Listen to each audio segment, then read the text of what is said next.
तो प्यारे दोस्तों, तिवाड़ी कंपटीशन पॉइंट के यूट्यूब चैनल और Tiwari competition point mobile app और ऑफलाइन क्लासेज में आपका हार्दिक स्वागत, अभिनंदन। हम भारतीय इतिहास जो कि आरएस की एग्ज़ाम, पुलिस की एग्ज़ाम और फर्स्ट ग्रेड मुख्य फोकस हमारा आरएस और फर्स्ट ग्रेड है, जहां से हम स्टार्ट करने जा रहे हैं। और सबसे ज़्यादा महत्वपूर्ण हम टॉपिक स्टार्ट करते हैं अब मुगल वंश। मुगल वंश से हम स्टार्ट करते हैं।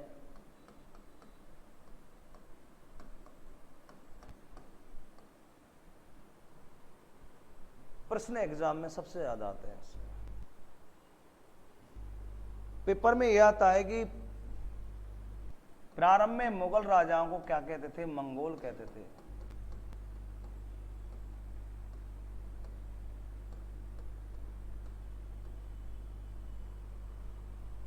और भारत में सबसे ज्यादा मंगोल आक्रमण किसके काल में हुए थे?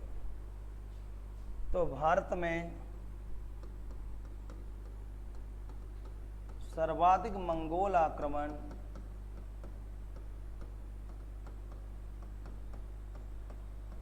अलाउद्दीन खिलजी के समय हुए थे।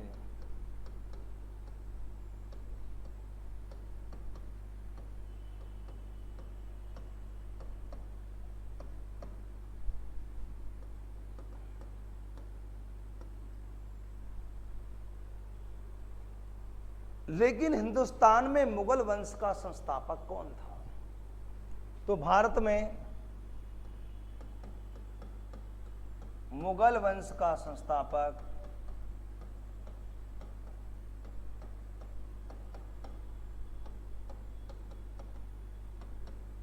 बाबर था। मुगल वंश का संस्थापक हिंदुस्तान में बाबर था। बाबर जिसका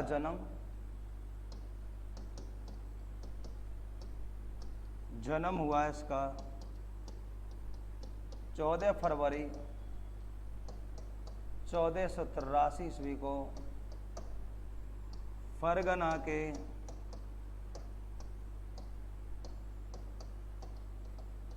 ट्रांसियाना प्रांत में।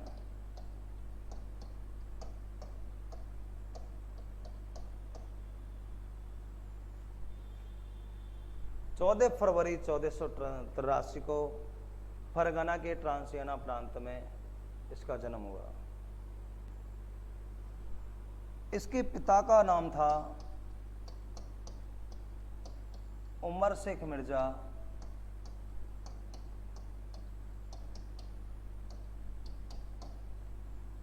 और मां का नाम था तुगलक निगार।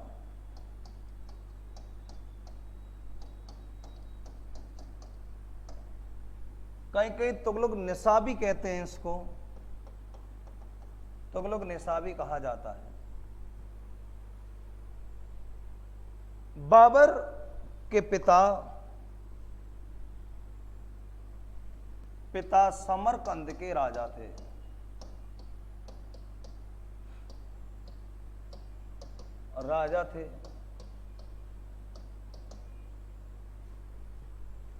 अफगानियों ने समरकंद को छीन लिया। अफगानियों ने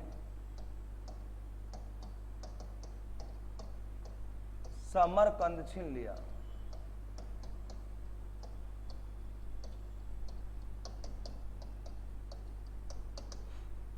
किससे? उमर शेख मिर्जा से। और 14 वर्ष की उम्र में जब अफगानियों ने उमर शेख मिर्जा से यह छीन लिया था, तो उस समय बाबर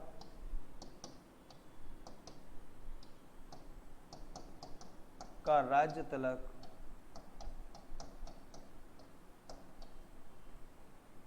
प्रश्न ये बनता है कि बाबर का राज तिलक कब हुआ था। एग्जाम में ये प्रश्न काफी बार पूछा जाता है। तो इसका राज तिलक हुआ था 1494 ईस्वी को, फरगना में हुआ।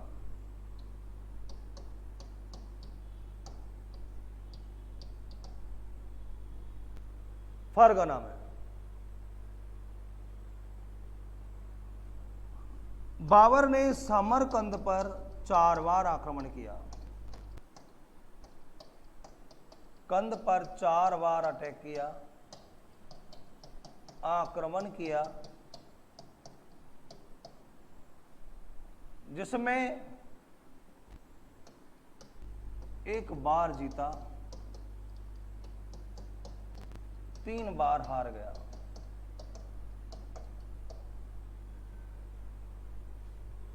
और बाबर हिंदुस्तान में प्रवेश करने का प्रयास करता है, एशिया से आगे बढ़ने का प्रयास करता है बाबर।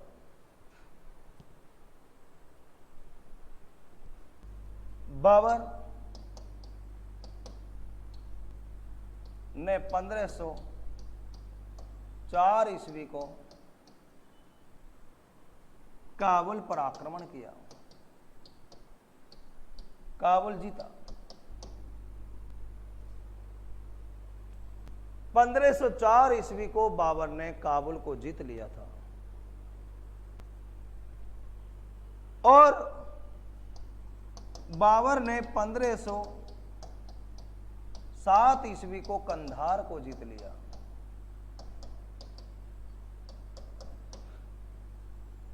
पंद्रह सौ 7 ईस्वी में कंधार जीता बाबर। बाबर ने 1507 ईस्वी को बादशाह की उपाधि धारण की।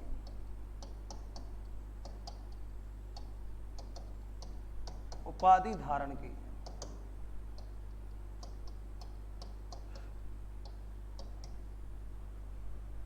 पंद्रह सौ 7 ईस्वी को।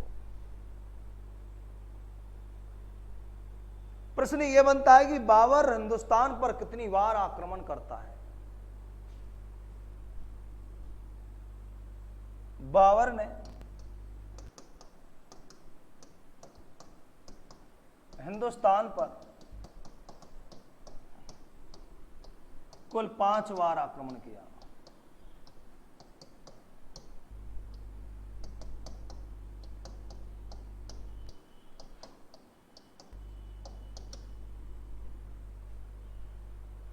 हिंदुस्तान पर बाबर ने कुल 5 बार आक्रमण किया। बाबर का निकाय 8 बार हुआ।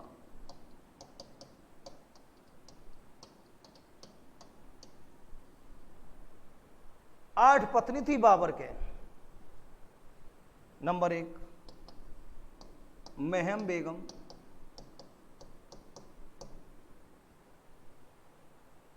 दिलदार बेगम,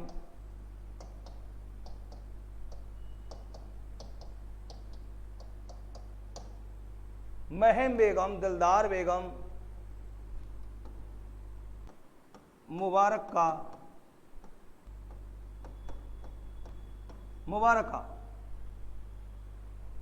गुलनार,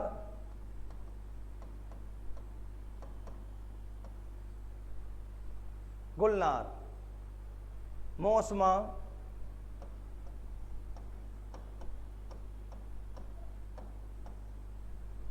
महम बेगम, दिलदार बेगम, मुबारका, गुलनार, मौसमा, जैनाब सुल्ताना।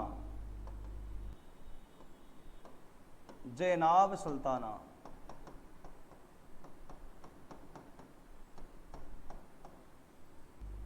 जैनाब सुल्ताना, आयशा और गुलरेख।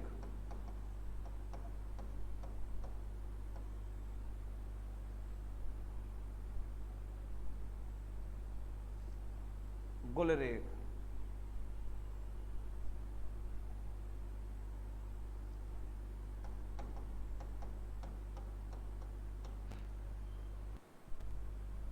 कुल 8 पत्नी थी बाबर के, जिनके गर्भ से कुल 5 पुत्र व 5 पुत्री का जन्म हुआ।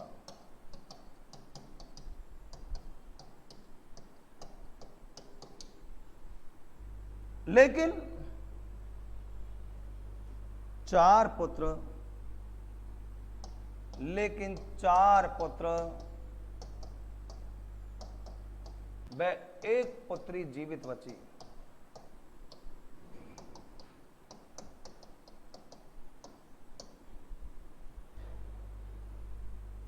चार पुत्र और 1 पुत्री जीवित बची थी बाबर के।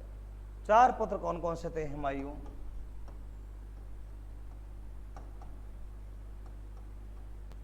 कामरान,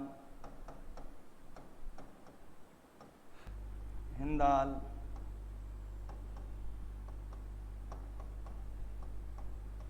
अस्करी।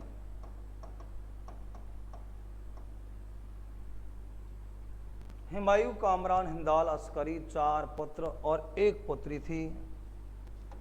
पुत्री का नाम था गुलबदन बेगम।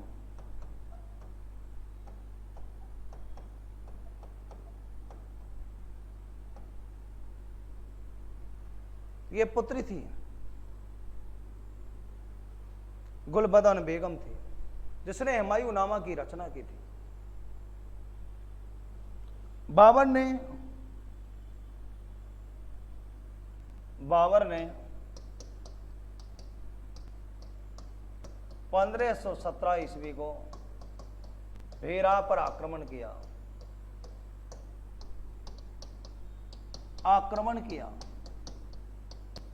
बेरा वर्तमान में पाकिस्तान के पंजाब में आता है, और उस समय भेरा का राजा था आसफ खां। बाबर ने सबसे पहले इसको लूटा, और बाबर कहीं से भी लूट कर लाता तो इसके पास रुक जाता था। हिंदुस्तान पर कुल 5 बार आक्रमण किए थे। उस समय इसने बाबर से संधि के तौर पर कहा, महाराज मैं आपसे संधि करने के लिए तैयार हूं। बाबर जब हिंदुस्तान की ओर आक्रमण करता है, उस समय बाबर जब भारत पर आक्रमण करता है, उस समय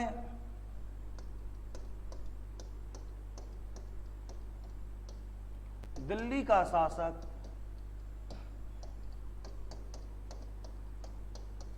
इब्राहिम लोदी था।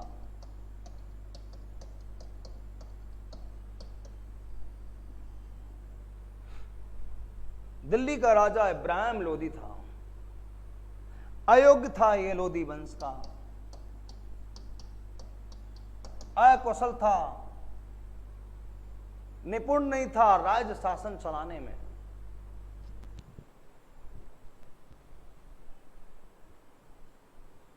इस तरह से इसको राज्य शासन नहीं आता था। बाबर जब हिंदुस्तान पर आक्रमण करता है तो उस समय मालव प्रदेश का राजा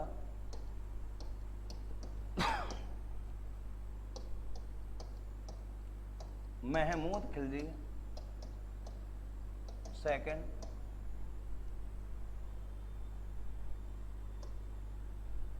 मालव प्रदेश का राजा कौन था?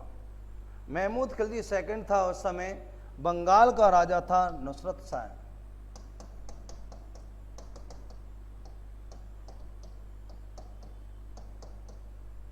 बंगाल का राजा नुसरत शाह था। और उस समय बाबर के आक्रमण के समय हिंदुस्तान का सबसे महान राजा बाबर अपनी आत्मकथा में बताता है, विजयनगर का राजा कृष्णदास। बाबर ने अपनी आत्मकथा में सबसे प्रतापी राजा कहा है इसे, और राजा का अपनी आत्मकथा में बाबर सबसे प्रतापी राजा विजयनगर के किसको कहता है? कृष्णदास को बताता है। बहमनी का राजा, विजयनगर का राजा कृष्णदास था। बहमनी का राजा कली मुल्ला शाह था। तो बाबर जब हिंदुस्तान पर आक्रमण करता है तो दिल्ली का राजा इब्राहिम लोदी था, मालवा प्रदेश का राजा महमूद खिलजी सेकंड था, बंगाल का नुसरत खां था, विजयनगर का कृष्णदास था, जो बाबर अपनी आत्मकथा में सबसे महान राजा बताता है इसको। और बहमनी का राजा कली मुल्ला शाह था बाबर के समय। एक प्रश्न एग्जाम में काफी बार पूछा है कि बाबर का चचेरा भाई कौन था? चचेरा भाई कौन था? एग्जाम में काफी बार पूछा गया कि बाबर का चचेरा भाई कौन था, तो इसका चचेरा भाई था मोहम्मद हैदर।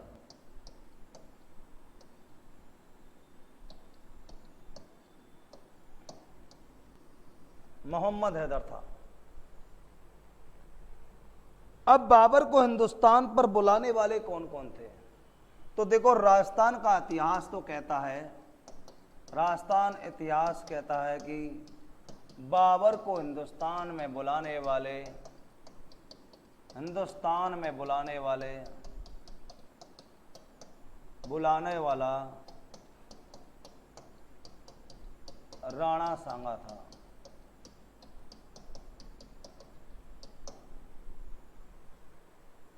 क्योंकि राणा सांगा की शत्रुता इब्राहिम लोदी से थी। राणा सांगा की शत्रुता थी क्योंकि राणा सांगा ने इस इब्राहिम लोदी को 1517 ईस्वी को खातौली के युद्ध में हराया था। 1517 ईस्वी को खातौली के युद्ध में हराया था, इसको युद्ध में हराया। और उस समय राणा सांगा ने इब्राहिम लोदी को 9 महीने कैद किया था चित्तौड़गढ़ किले में कैद किया था। लेकिन उस समय राणा सांगा का बड़ा बेटा, राणा सांगा का बड़ा पुत्र था, बड़ा पुत्र रतन सिंह द्वितीय बिक गया धन के लालच में, और इब्राहिम लोदी ने इसको खरीद लिया और इसने इसको छोड़ दिया। इधर इब्राहिम लोदी और राणा सांगा के मध्य 1518 को बाड़ी का युद्ध हुआ था।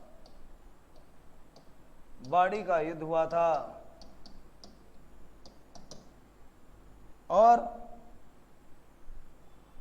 बाड़ी के युद्ध में कौन जीता था? राणा सांगा जीता। तो राणा सांगा चाहता था कि दिल्ली के राजा इब्राहिम लोदी को यहां से भगा दे और बाबर और मैं हिंदुस्तान की ओर कब्जा कर लूं। इधर पंजाब का गवर्नर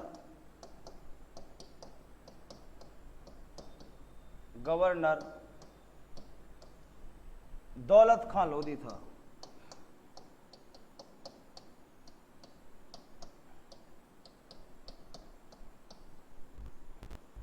पंजाब का गवर्नर उस समय दौलत खां लोदी था, और उस समय इब्राहिम लोदी ने धमकी दी थी दौलत खां लोदी को कि मैं तेरा राज शासन को छीन लूंगा। तो इतिहासकार कहते हैं कि दौलत खां लोदी ने भी बाबर को आमंत्रित किया।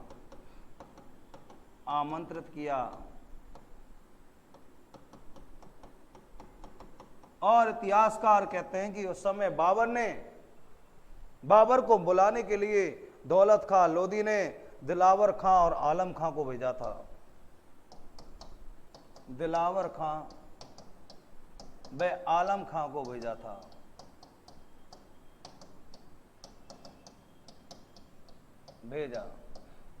कि बाबर आओ हिंदुस्तान पर आक्रमण करो, इब्राहिम लोदी को मारो, आ बेल हमें मार। बाबर को आमंत्रित किया, राणा सांगा ने किया, दौलत खां लोदी करता है और दो व्यक्ति को भेजता है, दिलावर खां आलम खां को भेजता है। और इब्राहिम लोदी का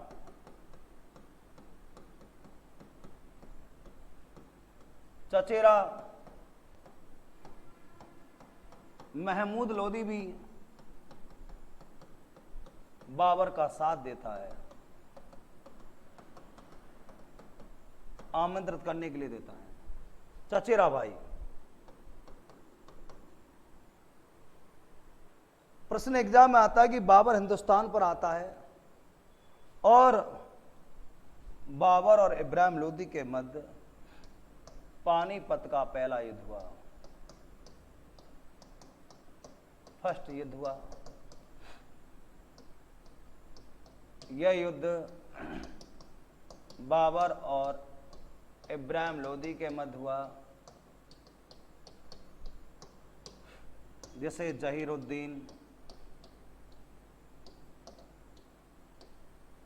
के नाम से जाना जाता है। जहीरुद्दीन मोहम्मद बाबर कहते हैं। बाबर इसमें तोप खाने का प्रयोग करता है और इसके दो तोप खाने के नेतृत्व करता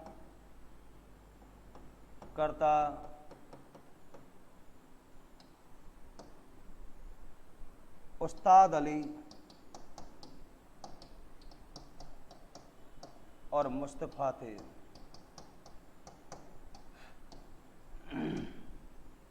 तोप खाने का प्रयोग करने वाले। इस युद्ध में राणा सांगा ने धोखा दिया बाबर का। हर किसी ने साथ दिया, लेकिन राणा सांगा ने साथ नहीं दिया, बाबर के साथ धोखा कर दिया। क्योंकि राणा सांगा चाहता था कि दोनों लड़ते हुए मारे जाए, दिल्ली राजगद्दी मेरी हो जाए, ऐसा प्री प्लान था राणा सांगा का। युद्ध में मारा गया।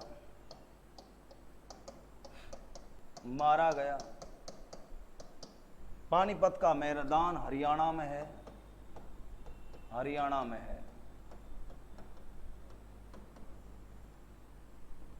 तो पानीपत का युद्ध कब हुआ?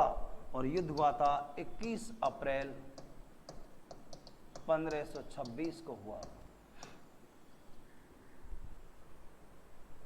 बाबर इब्राहिम लोदी के मध्य हुआ। तोपखाने का प्रयोग किया, उस्ताद अली मुस्तफा थे। युद्ध में इब्राहिम लोदी मारा गया। यह मैदान हरियाणा में है। विजय बाबर की हुई। बाबर ने सांगा से कहा, सांगा मेरा साथ क्यों नहीं दिया?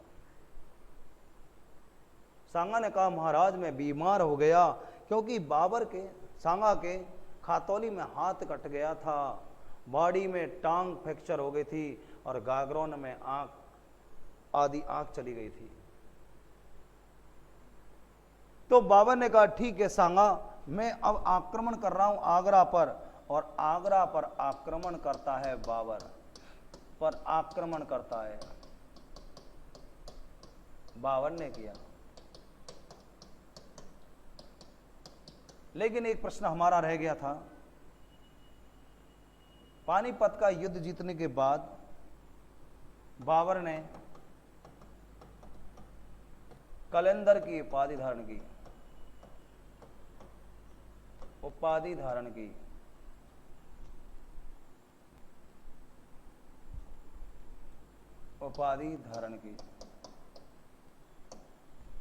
दानशीलता के कारण।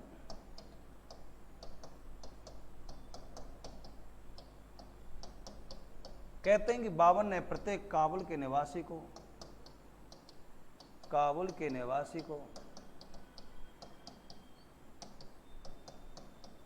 एक चांदी के सिक्के दान में दिए।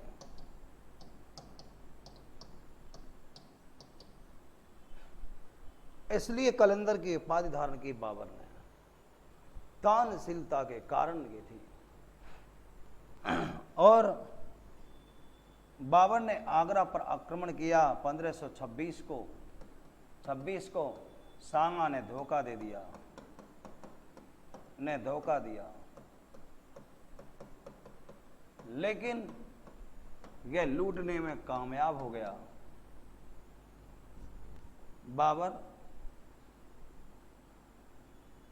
आगरा लूट कर ले गया,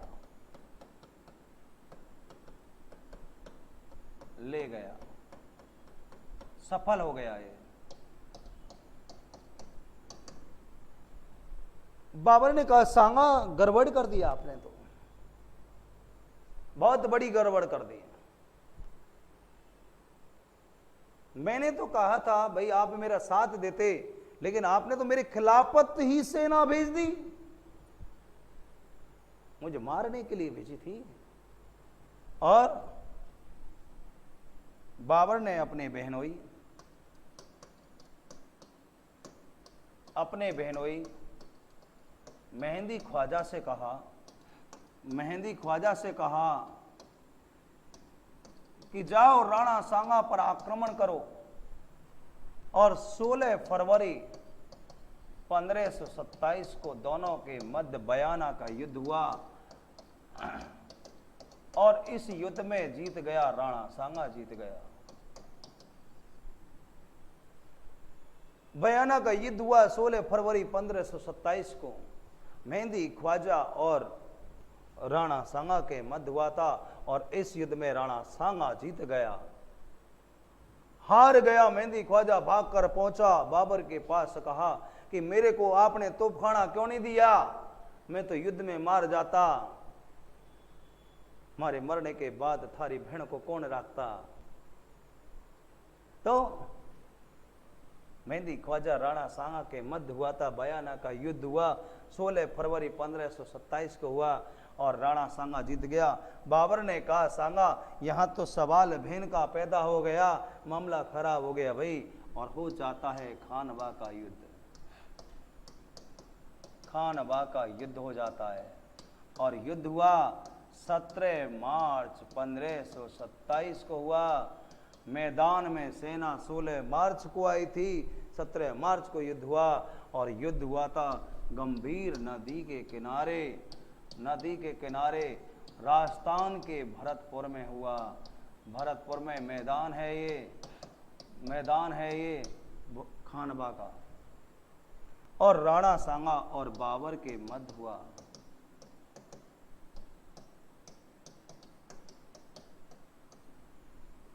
इस युद्ध में राणा सांगा के पास 104 राजाओं की सेना थी।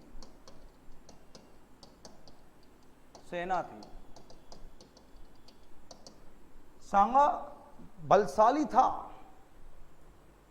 राजस्थान के इतिहास में हम सुनाएंगे आपको, मेवाड़ के अंदर राणा सांगा 104 राजाओं की सेना थी। इसे हिंदूपति कहा गया, हिंदूपति राजा कहते हैं। भग्नावेश भी कहा गया इसको, इतिहास में भग्नावेश कहा गया, राजाओं का भग्नावेश कहते हैं इसको। और युद्ध में 80 घाव थे इसके, 80 घाव थे, 80 घाव थे राणा सांगा के, जिसमें चंदेरी का मैदिनी राय था,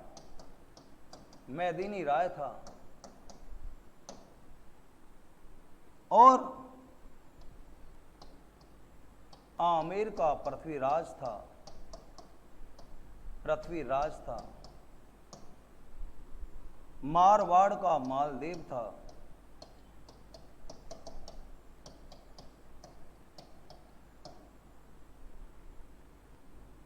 बीकानेर का कल्याणमल था,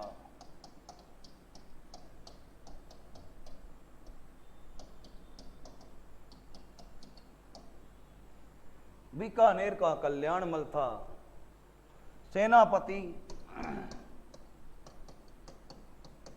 झाला अज्जा झाला सज्जा थे।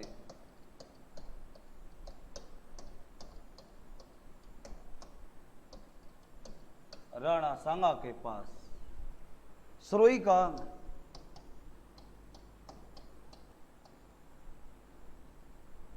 जगमाल था।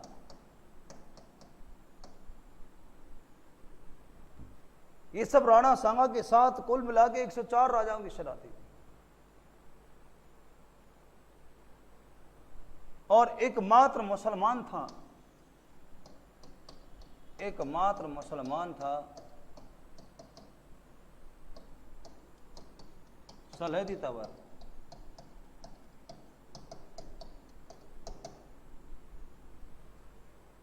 युद्ध से पहले बाबर की हार की घोषणा हो गई थी। इसके साथ अफगानी थे, बेटा हुमायूं था।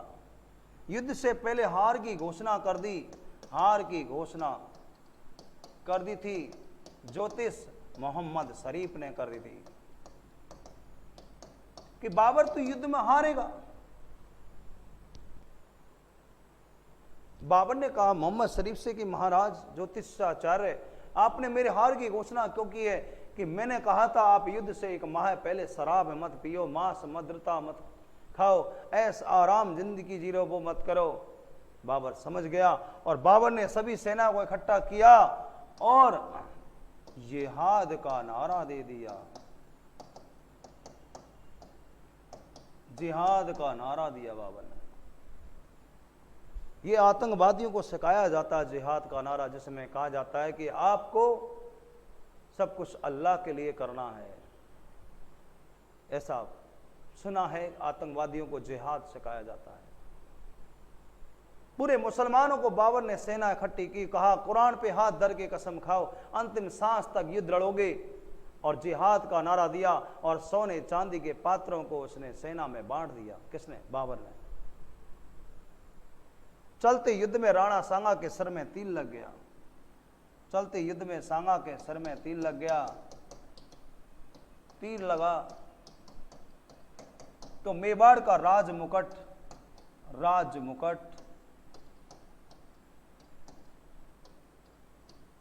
झाला अज्जा ने पहना। युद्ध में राजमुकुट झाला अज्जा ने पहना। साथियों ने कहा कि राणा सांगा को भगाया जाए, और सांगा को भगाया जा रहा था उदयपुर की ओर, लेकिन बीच में पड़ जाता है भीलवाड़ा का मंडलगढ़। भीलवाड़ा का मंडलगढ़ पड़ जाता है। मंडलगढ़ सुना है आपने नाम? भीलवाड़ा का मंडलगढ़ पड़ जाता है। और यहां पर एक रात्रि विश्राम करते हैं राणा सांगा के सैनिक। राणा सांगा, बाबर की सेना पीछा कर रही थी, राणा सांगा का सेना पीछा कर रही थी।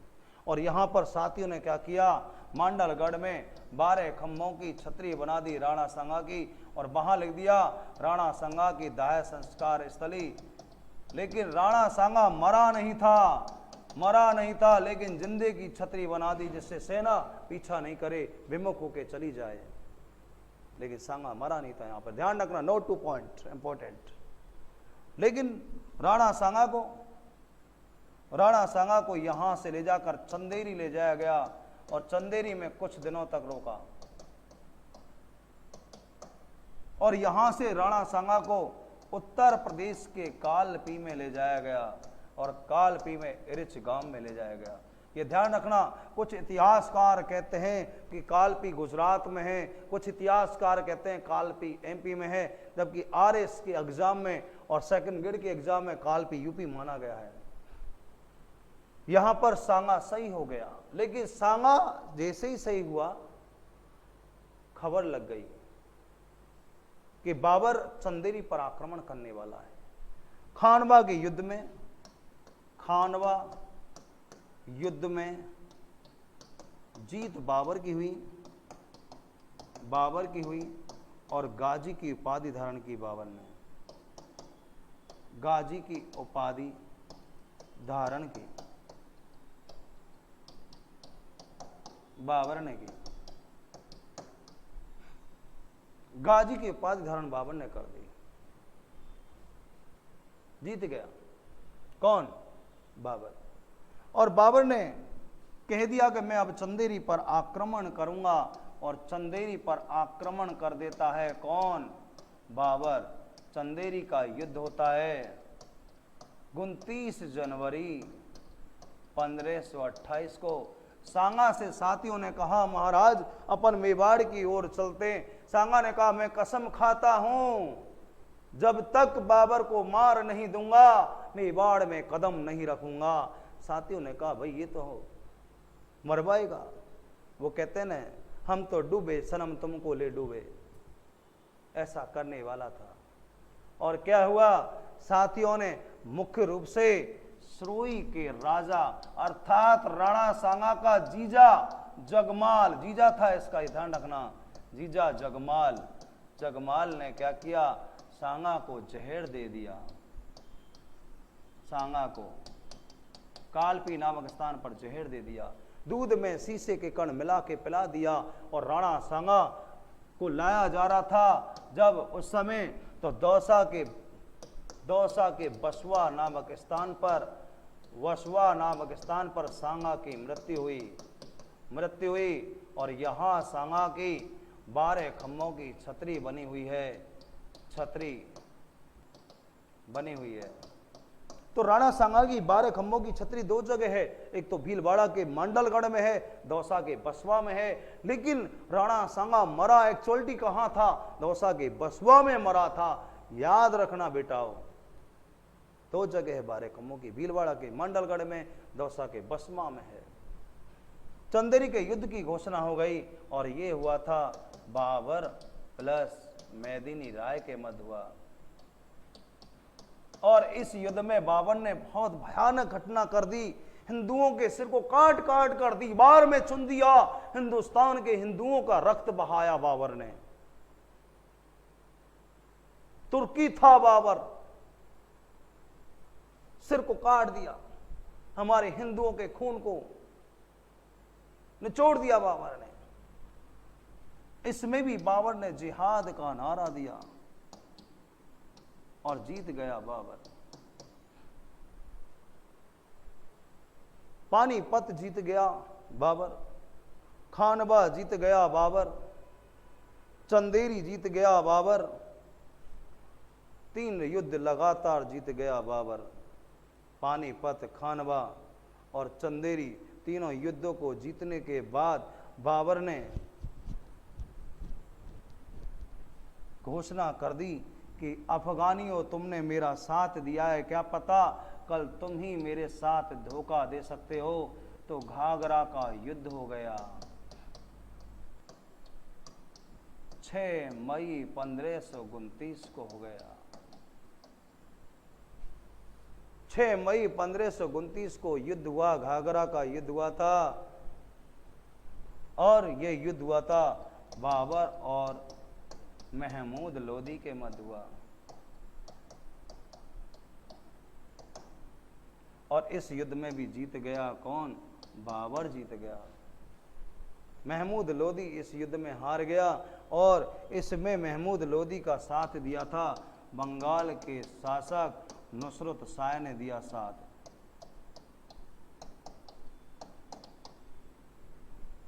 तो देखा जाए तो एग्जाम में एक ट्रिक आती है कि 26 में पानी पिया,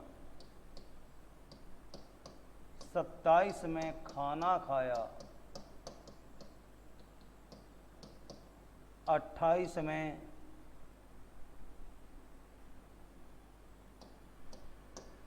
चांद देखा,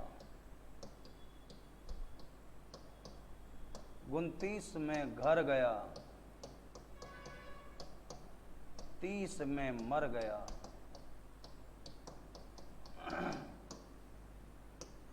26 में पानी पिया, 27 में खाना खाया, 28 में चांद देखा, 29 में घर गया, 30 में मर गया बाबर।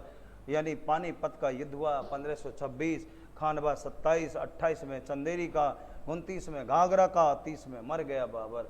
लेकिन बाबर मरा कब था, तो ये ध्यान रखना 26 दिसंबर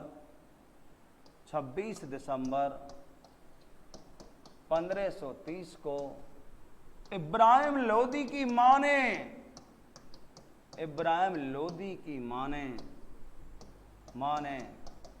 बाबर को आगरा में जहर दिया था, जहर दिया था।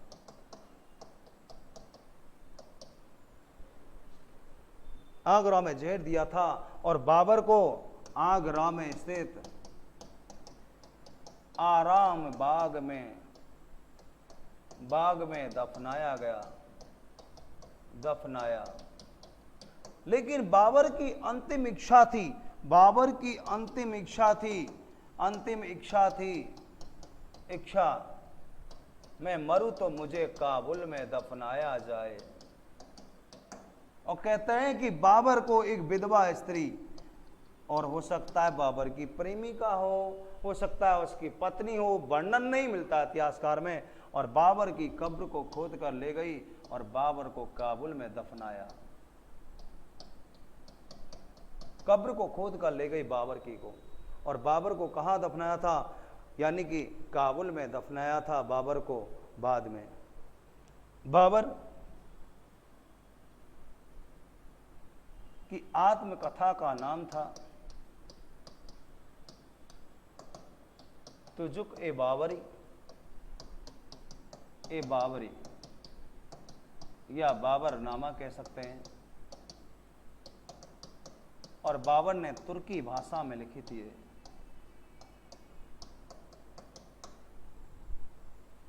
बाबर तुलगमा पद्धति से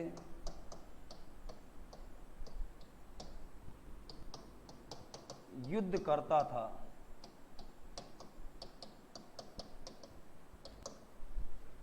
बाबर तुलगमा पद्धति से युद्ध करता था। तुलगमा पद्धति से कौन करता था युद्ध? बाबर करता था। और ये बाबर ने उज्बेकों से सीखी। ये तुलगमा पद्धति क्या होती थी बेटा, ये सुनो। जैसे यहां बाबर है, यहां इब्राहिम लोदी है, यहां बाबर की सेना है, यहां बाबर की सेना है, ये होती थी। चारों ओर से घेर के मारना तुलगमा पद्धति होती थी।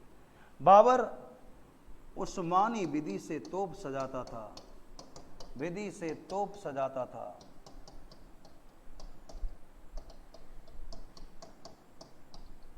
ईरानियों से सीखी।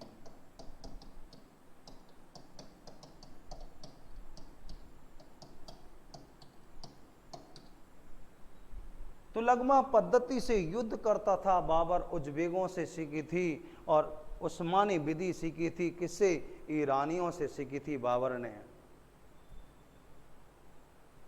बाबर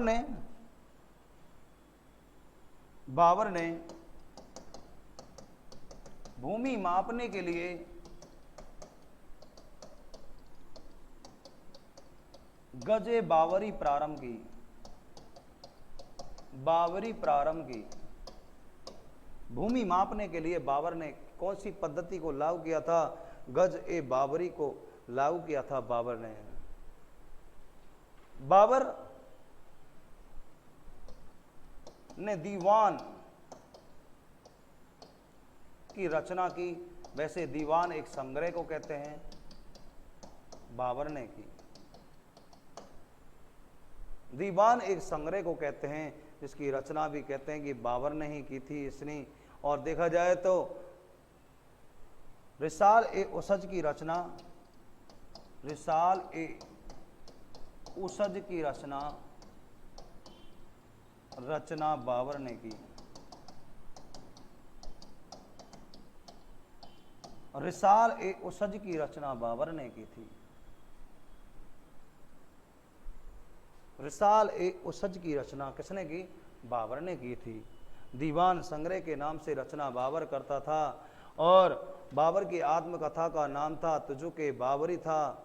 बाबर नामा जिसे कहते हैं, और तुर्की भाषा में लिखी हुई थी। और देखा जाए तो बाबर नामा जो लिखी थी बाबर ने बाबर नामा जो बाबर ने लिखी थी, प्रश्न हमारा आता है, इस बाबर नामा में धौलपुर के गुलाब बाग का वर्णन है।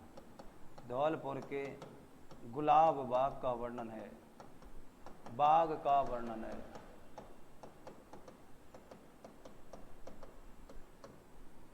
बाबर ने बाबर के समय काबुली बाग,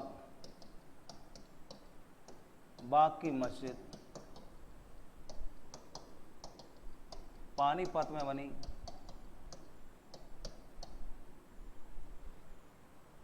आगरा की जामी मस्जिद बनी और बाबर ने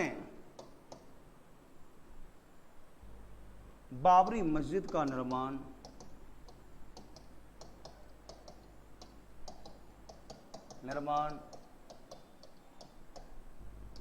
बाबर के काल में हुआ। बाबरी मस्जिद का निर्माण बाबर के काल में हुआ था, लेकिन ये राम मंदिर को तोड़ के किया था इसने, बाबर ने।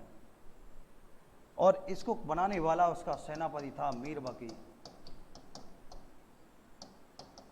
वर्तमान में यहां पर राम मंदिर बन रहा है का निर्माण माननीय प्रधानमंत्री जी श्री नरेंद्र मोदी जी के लोकसभा में बिल लाए के कारण राम मंदिर का निर्माण चल रहा है यहाँ पर। और बाबरी मस्जिद का निर्माण बाबर के सेनापति मीर बकी ने करवाया था। बाबर के काल में संभल की जामा मस्जिद बनी थी, जामा मस्जिद का निर्माण हुआ।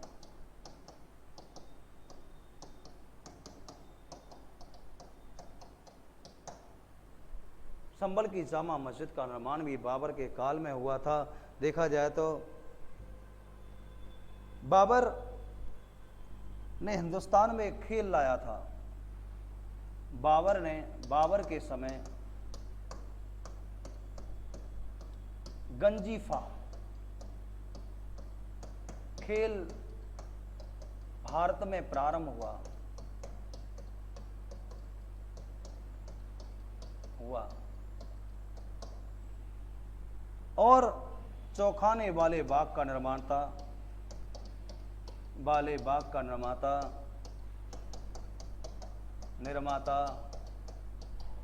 बाबर था।